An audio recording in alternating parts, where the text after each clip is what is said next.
in a little town called Habit, Kentucky,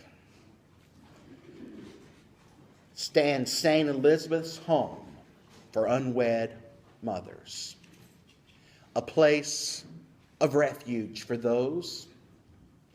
The cook there is named Rose. Rose is a big red-headed lady, and she has one daughter, Cecilia.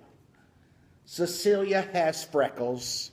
Cecilia has long red ponytails. She's grew up there. And all these mothers who are about to give away their child kind of mother Cecilia. One day when she's about 15 years old, she meets a new girl named Lorraine. Lorraine has just come to the home. Cecilia wants to help Lorraine out, so she offers her some advice. Cecilia says, the guy who got you pregnant, don't say he's dead. Everybody says that. It drives Mother Corinne nuts. Don't say that. Lorraine sits there and says, I was going to say that. See? Well, what should I tell her? Tell her the truth. Tell her you don't remember. I don't know what you need to tell her, but don't tell her he's dead. Then in a moment, Cecilia will never forget, Lorraine looked at her and said these words. What did you tell her? What did you tell her? Cecilia said, I sat there frozen. I felt like I had just been mistaken for some escaped mass murderer. I felt like I was going to be sick, that I didn't know what to say. No one had ever mistaken me for one of them. No one ever thought I was one of them. I thought I was going to pass out. No one had ever thought I was one of the weak people whose bad decisions had derailed their lives. One of the people who had done something so bad that they had to be sent to some place like this. I could not believe she thought I was one of them. I was above that.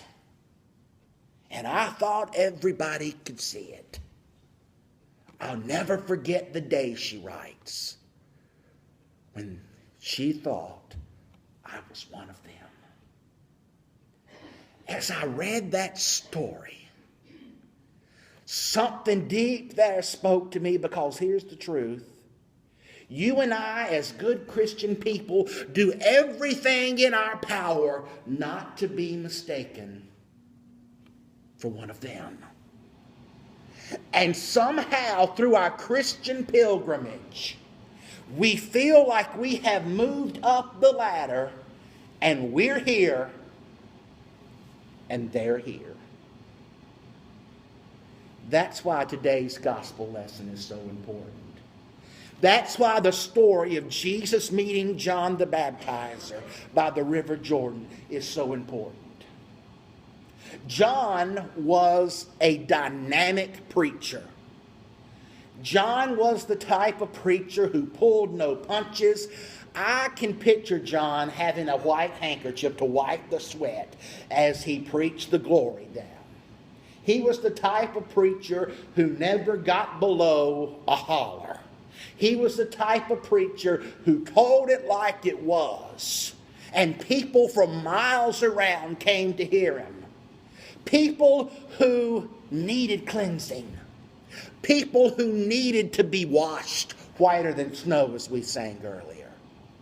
And when you looked around the crowd, they weren't the best of folks. Read the local arrest warrants in the paper. That was the type of people that were there. The place was teeming with sinners. Faulty, sorry, guilty human beings who hoped against hope that John could clean them up. that John could somehow help them turn their lives around. You know the type. Those guilty of drunk driving. Those who write bad checks.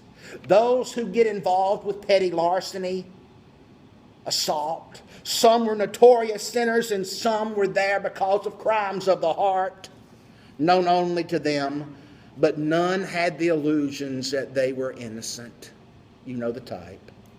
They'd come to be clean. They knew they were dirty. Now that's a good thing. And Luke tells us that all kinds of people were there watching.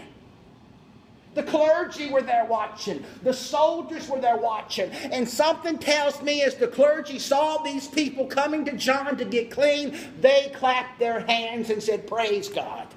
Everything was going great.